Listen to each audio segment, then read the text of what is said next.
Hi everyone, it's MikaHell. Today I'm going to show you how to do a head spin.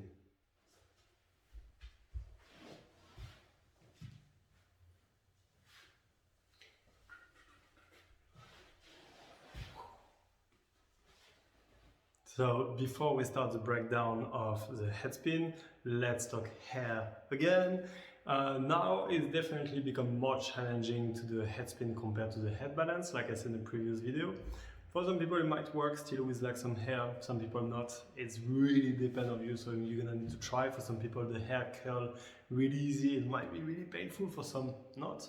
But if you have like a hat, beanie, bandana, can work out, as so many people using it, so like that's definitely up to you. If you're bald like me, it's definitely not a problem, and for once it's actually like a really good thing to not have hair, so let's enjoy this privilege for a while. It's pretty obvious, but if you want to access head spin, you need to first check my head balance video we did before, because there's a lot of detail. I will not go back into it and just refer to, so if you have not seen it yet, go and check the first. As usual in this video, we have a different section. First, how to start it with two different types of entry. Then I will show you some variation and what you can do to combine it with head balance, and some little tips on how to go further with it. For the first section, we will have two different types of entry, the slow entry and the wild entry. But let's start first by the slow one.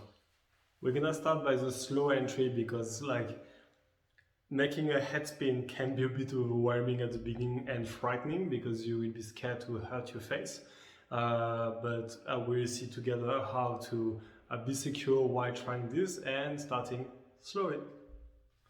So, to start the head spin, the easier way is to start with what we have secure already, which is the head balance.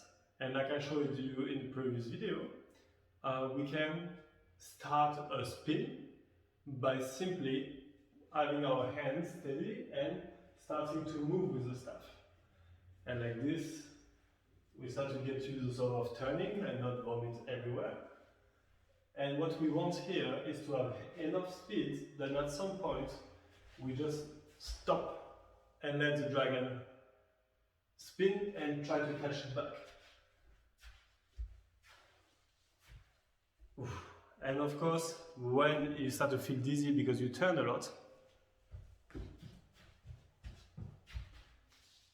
it really works to turn back in the other way. And the more you will turn, the less you will feel dizzy in the future. But at the beginning, always remember to look around, to keep an awareness of where you are, and make breaks also. Just work on your head balance, take a break, because it can be definitely a bit shaky for the head. So to show you again, I just basically place the stuff here, hands, I start to turn to give it enough speed, and then I stop. Try to get 2-3 turns, then I take it back. And the same. Till at some point where you will feel that the dragon really doesn't have enough power anymore, and you can wait then you fall on your face, that's fine, or then you fall back on your... But here I will offer you two things you can do. First, either when you start to feel that this dragon is falling, actually offer him where you want it to fall, so not on your face, but on your shoulder, for example. So just having an intention there, instead of just letting the dragon fall on your nose or something like this, or to have a clean exit. And that's available for the next version also. When you feel and you start to fall, come and catch it. It will look way cleaner, and you can just go for another thing directly. So this is for the slow entry. It will give you time to understand what's happened. It will help you to feel comfortable while turning. But you also miss a bit of power to keep it rolling. You will probably get 5-6 turns maximum before the momentum is losing and the staff fall. It's normal. It's just because there's only a certain amount of momentum you can give by yourself turning. you know, and to gain a bit more speed. And so the more speed there is, the more the dragon will stay steady. Actually, we're gonna go for the wild version. Why I call it the wild version is just because when I was working on it, I had a friend who was just like, he didn't really care about trying to get control.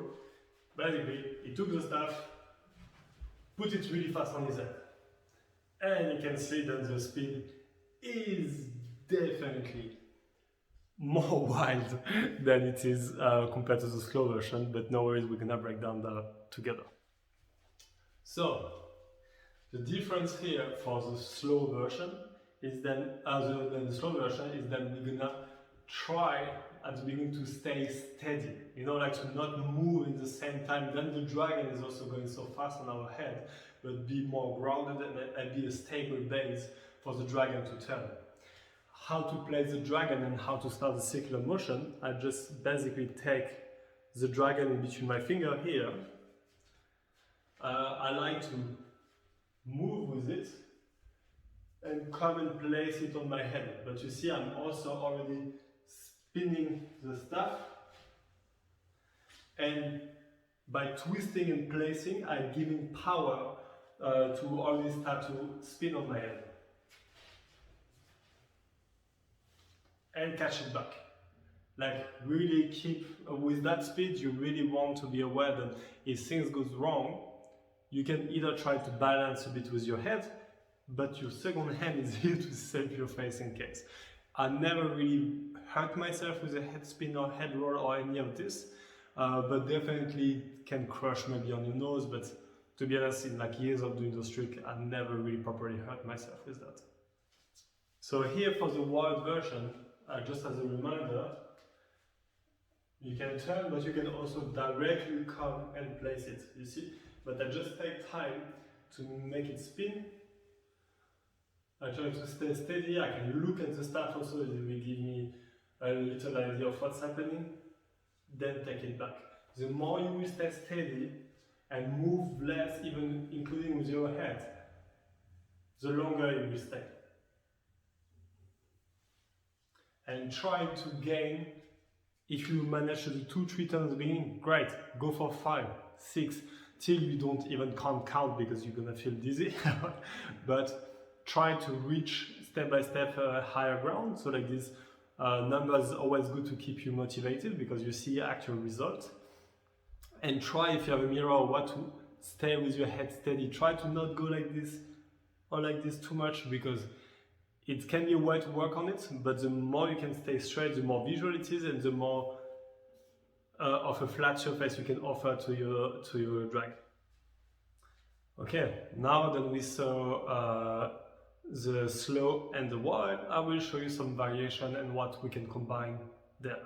The first thing will be to actually combine the slow and the wild, and we're gonna start from wild to slow. And what I mean by that, we'll simply show you first. I'll go for the wild, and then I try to catch with my eyes to end up in one of those head balance position and turn with it, then let it spin again, then turn again with it. And so like this we can mix both technique. You will learn also to slow down, because from the wild, if you manage to catch this good timing, you will be able to slow down the staff, and so step by step gain control around it. Because if you stay after on the wild, on the slow, you will let this dragon step by step kill his momentum and finish your move clean. So that will be one of the first variations. You go from the wild, and when the staff is spinning crazy, either when it's here in front or when it's here, you start to move with it. And so going for the head balance, then let it spin again, and go from one to another. Two different variations I can show you today is simply to sit. So there you will definitely not play too much with your body balance, but it looks actually really good, kind of a meditative wizard vibe when you're just sitting and going for this. You can also close your eyes, try to feel a bit more what's happening, and using more your feeling on what's happening on your head more than your visual balance. I'm not sitting right now just because I'm too lazy to put the camera down, but I think you got the concept without me explaining too much. Then a last one, which is definitely more tricky, is when you go, for example, from the wild or the slow, that's fine. Instead of turning with the staff to the left, here, I would turn against it. And this is definitely more tricky. It's like an anti-spin head spin, because we are turning against the clock. This will also slow down the dragon, but can give a really nice visual, because the dragon is going there, we go there. It is kind of a nice dancey, almost ballerina vibe to it. But it's also really challenging because you need to keep the balance while going against it, so the dragon might move a bit out of your head at that moment. And this is it, guys. I hope you enjoyed this tutorial. Let me know in the comment below what you think of it. Positive, negative feedback, I always welcome any of them. The next video will be head roll, and introducing to the person who can access to it or are willing to put a hat and work on it. And maybe in the future I will show you also some cool tricks you can do with all of those concepts. And see you in the next one.